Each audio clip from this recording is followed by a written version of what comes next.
Now, concerning my greatest fear, I think my greatest fear is being irrelevant.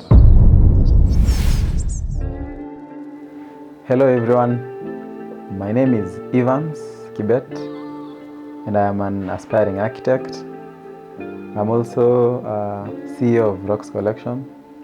Rokxs Collections deals in supply of ready-made menswear, but lately we've also been venturing into custom wear.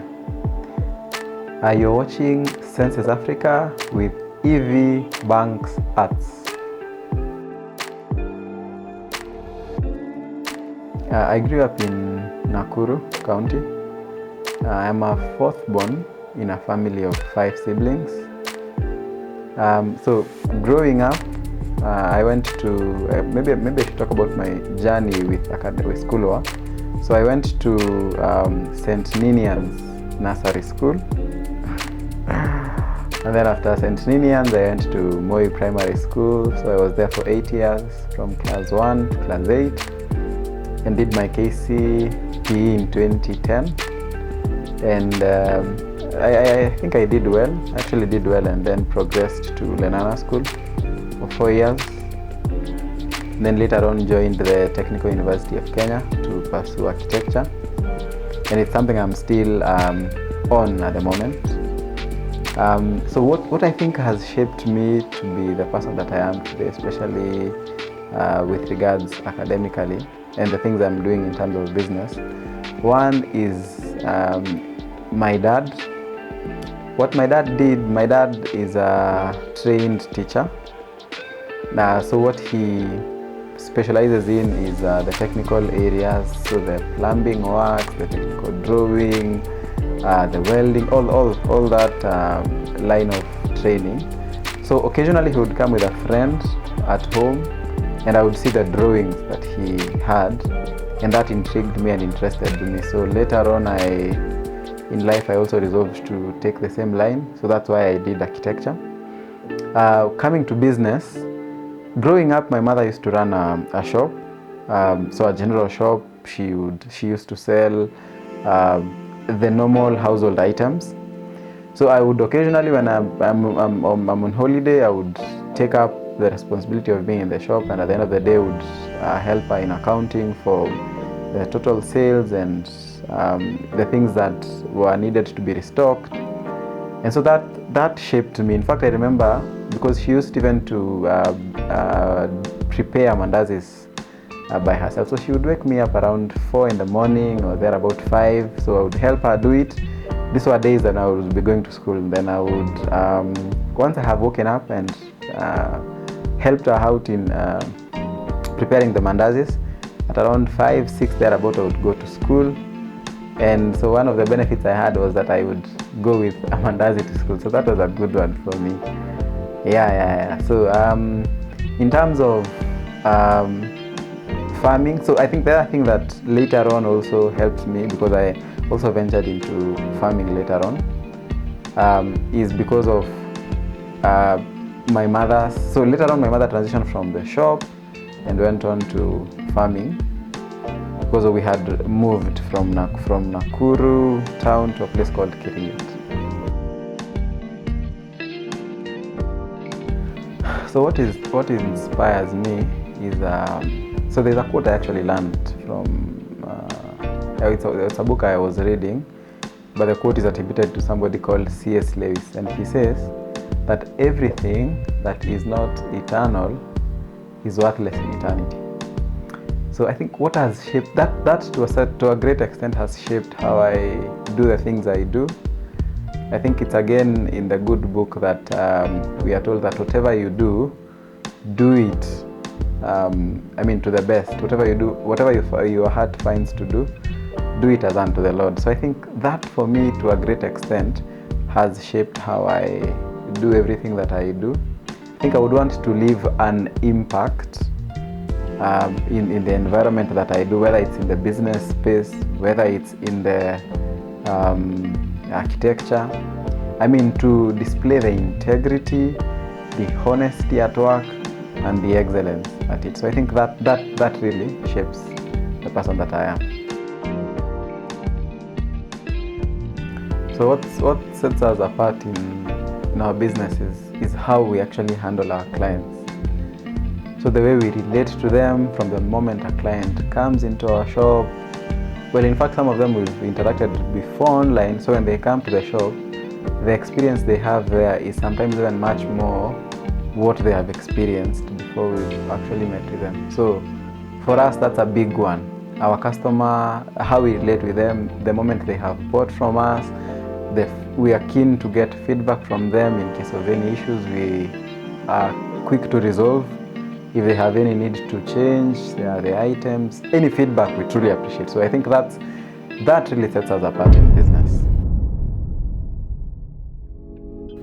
I think my greatest fear is being irrelevant. I mean, irrelevance. And this to say, for example, I wouldn't want one day to wake up and just realize that everything I know, everything I have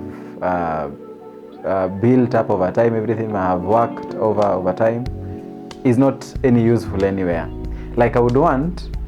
So the implication of that then is that I have on a daily basis to grow myself, to grow my capacity, so that at least when we have a new trend here, we have a new something here, I am up to tabs.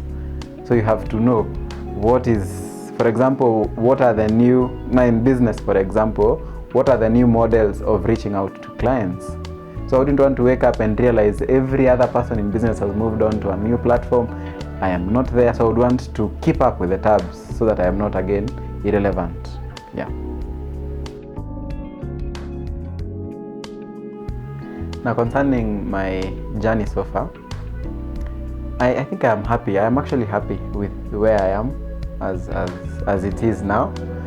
Part of the reason is because I can see there is hope, there is a future, there is that growth that's taking place. But that doesn't come without any challenges. So there have been a number of challenges. One, especially with regards to the issue of school, the architecture bit. I mean, I thought it would only take, architecture takes 6 years. So I thought it would have only taken 6 years. It's been now 6 years, yet I have like 2 more years to go. So I mean, sometimes you wonder whether it's worth that, taking the whole of that time for the reward ahead, but you keep at it anyway. The other side, when it comes to business is quite tasking. It's quite a lot of work. Sometimes you have to endure sleepless nights. Sometimes you have to wake up very early because maybe you have clients who want to come to the shop quite early as maybe 6 in the morning. You have some people who return the goods that they buy. In fact, today in the morning I woke up to a client who told me, I think it was a wedding client. Part of the things that we do at Rokxs Collections is we supply outfits for weddings. So there was a client we had actually talked with and gotten to advanced stages of them buying the outfits.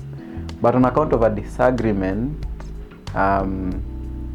between us, we resolved not to. Actually, the client told me that they are considering to source the items elsewhere. I was like, all right, it's not one of those good things, but you see, sometimes because of the things that you have to go through, you're like, yeah, I think it's worth it. I would rather not do it and end up having disagreements with the client, because I have realized sometimes what is more even important, besides the returns that you get from it, is the relationships that you build with those people. So sometimes you'd rather, at the expense of money, build relationships. So I think that's one of the things that we've learned so far. Yeah, but generally I appreciate where we are at the moment, and you keep every day building the networks, growing yourself so that you're able to handle the next challenge ahead. Yeah. So in the next 5 to 10 years, socially, I think I should be married with kids. I think I should also have grown my network of both friends, of business associates. Yeah, so I think I should really have grown. 10 years is quite some time. In my spiritual capacity, spiritually I should have grown in my relationship with God. I should have deepened in that relationship. Business-wise, at least by that time we should have a minimum of, I think, 5 branches countrywide. But also our major shop that we started with should have also grown in terms of the space, but also the stocking capacity, the clientele, and also the people working there. I think that's where we see ourselves in the next 5 to 10 years.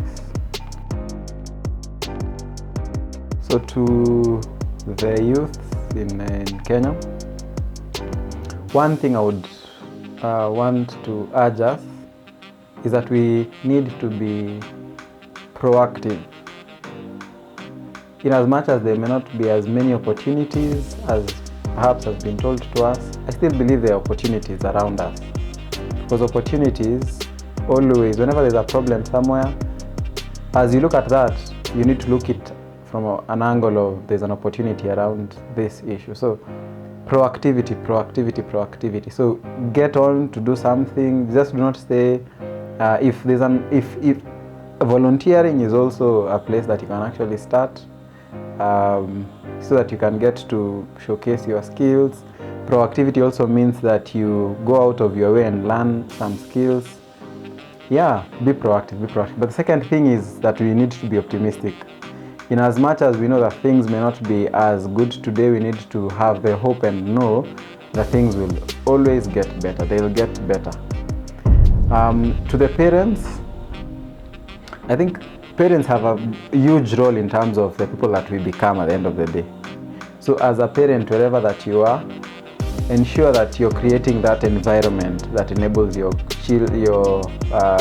daughters, your sons to grow, to grow themselves in whatever capacity, whether they are mental capacity, whether they are financial capacity. If at all you're in a position to help them, please do. That will go a long way in making a difference.